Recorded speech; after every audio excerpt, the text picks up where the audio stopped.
Liu yang beza. EBIT Liu 2021 adalah EBIT Liu 2020 adalah EBIT Liu 2019 adalah EBIT Liu 2018.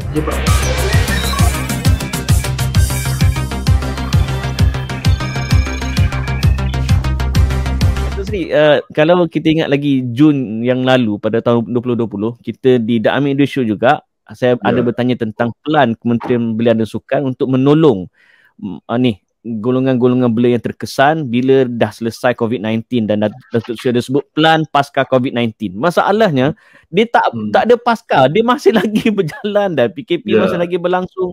So apa contingency plan, dan apa pula komen Datuk Seri tentang semakin ramai agamawan-agamawan, selebriti-selebriti, asatizah yang turun untuk membantu golongan yang memerlukan? Saya fikir ini adalah there's a silver lining lah, hikmah di sebalik apa yang berlaku. COVID actually, while people say COVID has become a threat to human life, tapi dalam waktu sama COVID pun has brought us closer. COVID menyebabkan kita lebih mengenal satu sama lain dan wujud kata sense of empathy yang amat tinggi, dan kalangan-kalangan dan dermawan-dermawan yang turun ke bawah macam EBIT Liu. EBIT Liu adalah antara individu yang saya angkat sebagai tokoh belia pada 2020 yang lalu. Dan bukan itu saja, banyak lagi nama, Eliza, Inti, Irma Hasmi. Dan saya fikir ini adalah individu-individu yang membentuk as inspirational figure kepada kita untuk terus bantu. Ada yang mampu, ada yang tak mampu bantu, tapi dalam kerangka dan dalam kapasiti masing-masing, bila mereka melihat individu seperti EBIT Liu turun menolong orang, saya kira ini akan menjadi dorongan yang kuat. Dan kalau kita masih ingat pada tahun yang lalu ketika saya muncul dalam program Amin, waktu tu even EBIT Liu pun berdepan dengan agak banyak cabaran. Pada mula-mula pun menerima kecaman yang agak hebat, seakan-akan dia dianggap cuba menunjuk dan sebagainya. Saya ingat dan saya pun berhubung dan menasihati. Tapi alhamdulillah, inilah bila kita ada istiqamah. EBIT Liu bukan EBIT Liu yang beza. EBIT Liu 2021 adalah EBIT Liu 2020 adalah EBIT Liu 2019 adalah EBIT Liu 2018. Menyebabkan akhirnya rakyat memberi iktirafan. Dan kalau adalah satu suara sumbang, tentu sekali suara sumbang itu akan ditolak oleh rakyat. Sebab apa? Sebab orang lihat istiqamah. Dan demikian juga dari segi apabila ditanya bantuan-bantuan yang perlu diberi, saya sebut pertamanya adalah saya kenal pasti dahulu, saya rasa saya dah kongsi dulu dengan Amin, 5 kumpulan belia yang saya sebut sebagai kumpulan resah. Belia resah, 5 kumpulan. Belia resah ni bila mana berlaku dalam tempoh 10 bulan ni, antara yang mereka pening dan resah dalam hati dan dalam kepala mereka ialah pertama, yang tengah duk bekerja, kumpulan yang betul bekerja, sama ada mereka akan kehilangan pekerjaan disebabkan oleh tekanan ekonomi.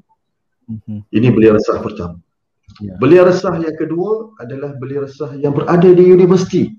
Setiap tahun ada lebih kurang 250,000 universiti yang nak keluar. Mereka resah, keluar ni ada kerja ke tidak? Keluar ni boleh menampung tak? Keluar ni boleh mula menjana pendapatan untuk membantu ibu dan ayah tak?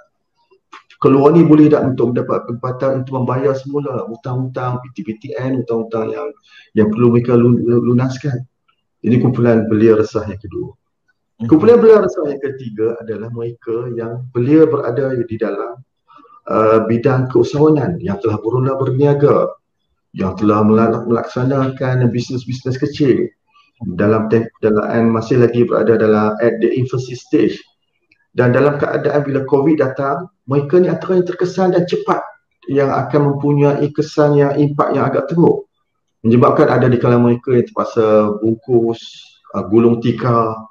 Dan ini adalah antara kumpulan belia resah yang perlu diambil perhatian oleh Kementerian Belia.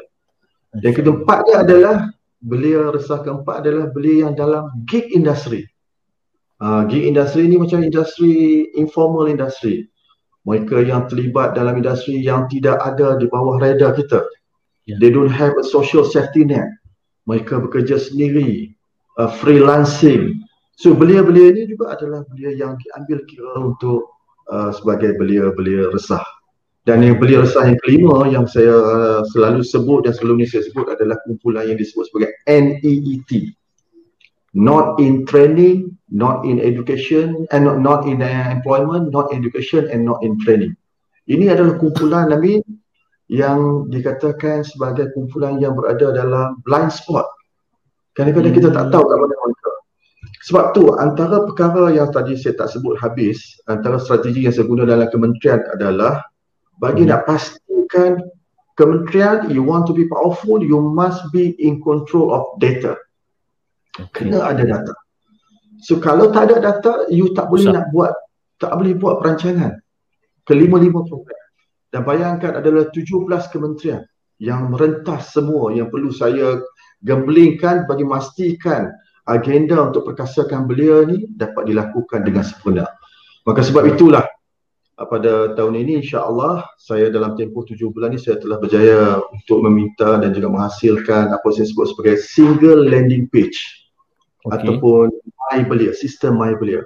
Sistem My Belia ni akan menyediakan menu.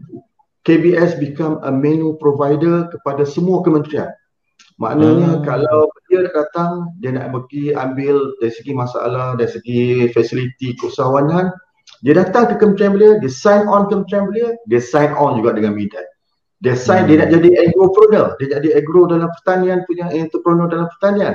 Dia sign on kementerian kita, dia sign on dengan kementerian MAFI.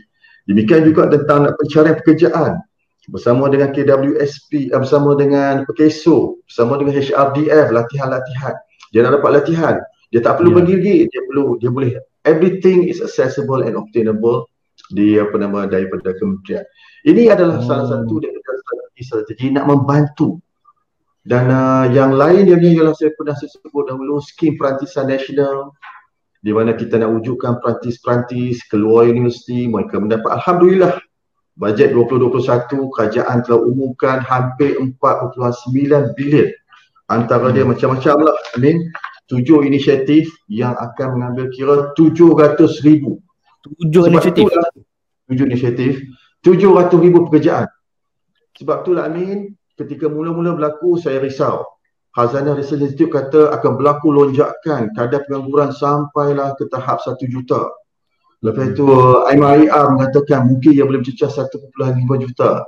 Tapi alhamdulillah setelah kita lakukan, setelah kerajaan, setelah daripada pandangan dan desakan KBS dengan pandangan-pandangan kementerian lain, secara gambling kita dapat telah mengurangkan kadar pengangguran daripada mula-mula 5.3% kepada 4.8% dan akhirnya kepada 4.7 dan naik sedikit pada tahun bulan 11 4.8.